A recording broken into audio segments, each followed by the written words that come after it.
I'm going to talk about another RWA project, real world asset tokenization. I think what's unique about this one is that it specializes, as I think many of them are. And it's interesting that you can drill into a category and continue to drill down. I'll talk about what I mean in a second. I'm Brian. I'm a big dumb animal. Don't do what I do. Informational purposes only. We're going to talk about VeChain.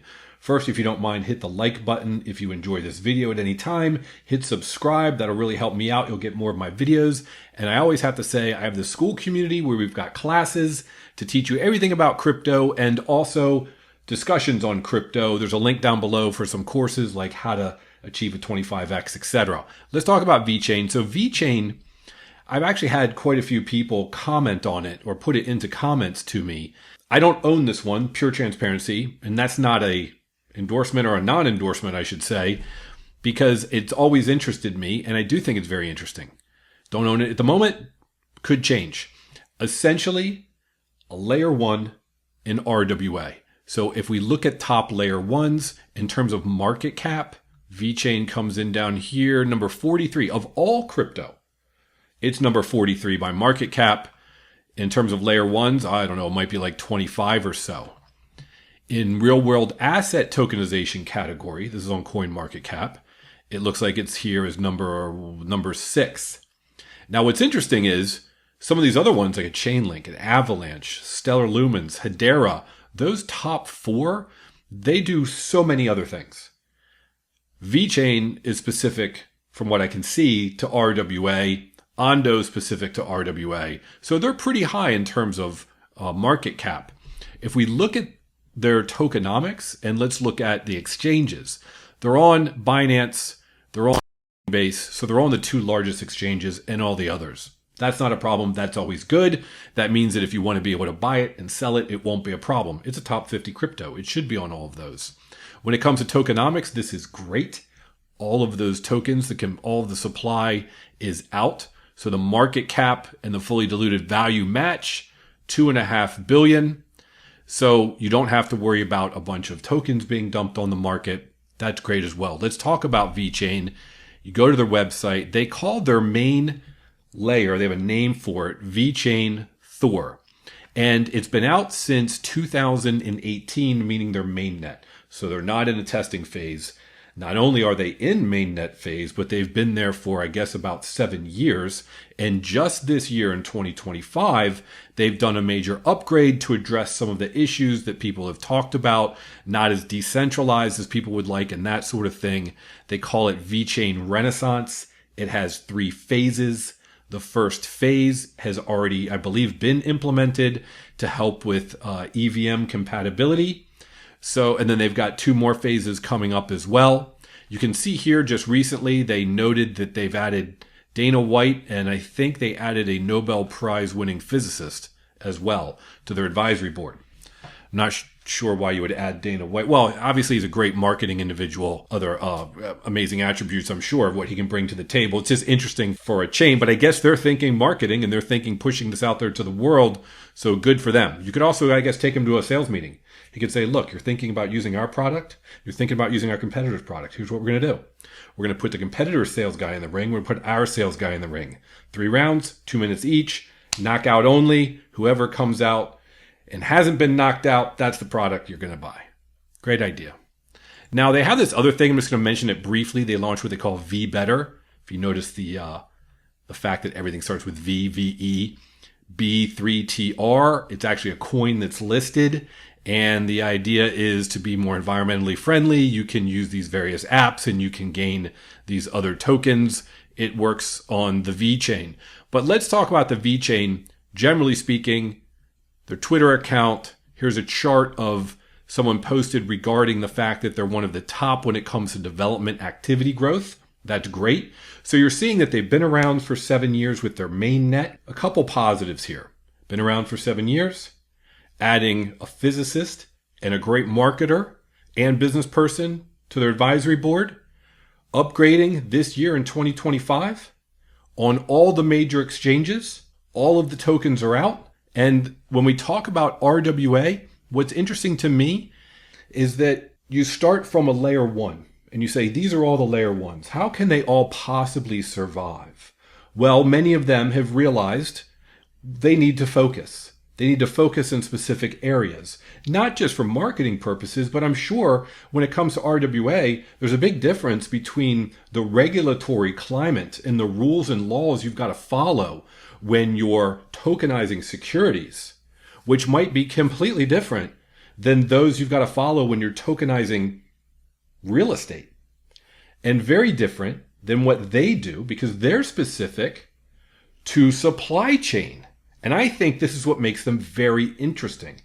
For me, most of the time when I think of tokenization, because of most of the things you hear, it's all about securities and treasuries and things like that. And then people will throw in real estate. But of course, there's many other things, and they're focused on supply chain. That's what makes them interesting. So my model of diversifying among broad categories and then drilling down, well, you can say I'm diversifying across layer ones. Great. Here are the ones I like. Why do I like them? Well, this one's specific to RWA. Okay, there's a couple of those. How are they different? Well, this one's RWA for securities, and this one's for real estate. This one, VeChain, is for supply chain, which I think we can all see is going to be a huge market, not just in terms of the fact that you've got all these various companies that are going to want to use it. We'll talk about why in a second, but also because think of all of the transactions that could take place. If you're talking about anything from your supply chain of materials to what about your actual sales? I make products, I wholesale them. Those people take them and they go retail them. Well, wouldn't it be great if when they're scanning those products and they're going out the door that I knew that that company that retails my stuff, I'm getting the data back instantly when it sells? And now I know they're out of my stuff and I need to contact them and sell them more stuff. Well, look at this one. This is run by, I'm not going to pronounce that, but they're talking about tags and it's run by VeChain. And they're showing here there's various things you can do, but here's a little tag, a physical RFID tag, putting into, I guess, a piece of, whether it be a purse here or clothing, but that will help with counterfeiting and stealing and the customer being able to get even more information, scan it, go online, find out things. So it can have many different purposes. Now, here's a more interesting one. This will give you some insight as to what can be done here. They work with BMW. BMW is one of their customers. And they do a couple things. Two of them that I read about, which really stood out to me, is one is the whole manufacturing process to make sure that the supply chain, whether it be raw materials or parts, they can trace it. I guess that can help with many things, with quality.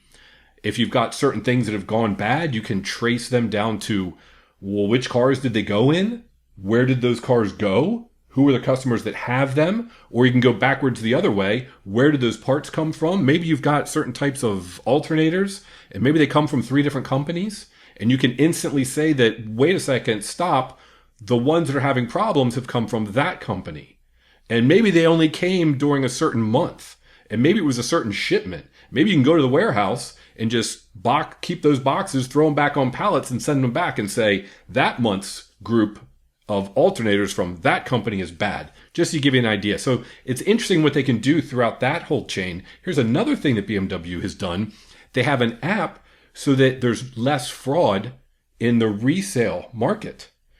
It can verify. It's sort of like from day one, it's like following a piece of art. Who bought it, who bought it, who bought it, who bought it.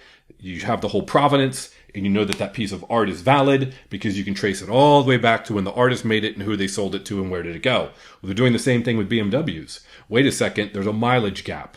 Why is there a mileage gap? Or what happened here? Or who owned it first? Who they sell it to? Who they sell it to? What was the mileage? Everything. So that there's less fraud and issues in the secondary market. Anyway, that's interesting to me. Let's get to their pricing. It has been since 2018, so there's a lot of data. The last run up in 2021 looks like it may have peaked around 28 cents. Most recently last year in the summer, it hit around 6 or 7, and then November, December hit around 8, and right now it's sitting at about 3 cents. So if you just go back to November and December, actually it was, about 8 cents, you've got almost a 3x. If it were to hit last run up, well, that's 26 cents divided by 3. Was that an 8x?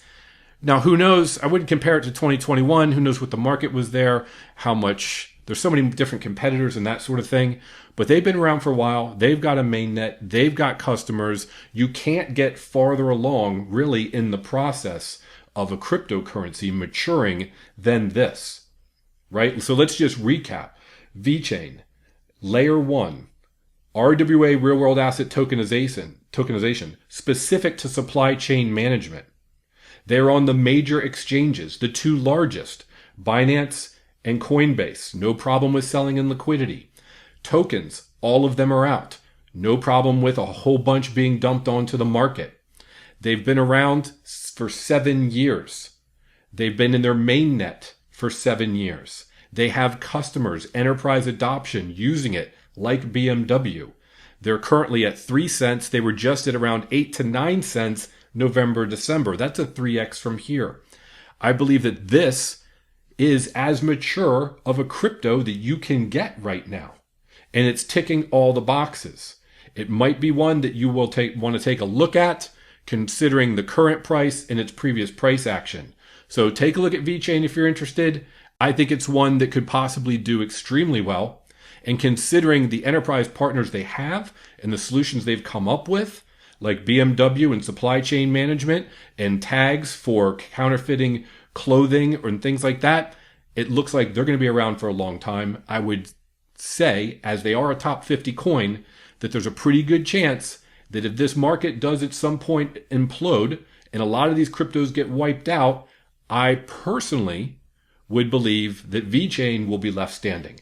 Just my opinion. Like always, have a great day. Hope we can make generational wealth together with crypto. Thanks for watching.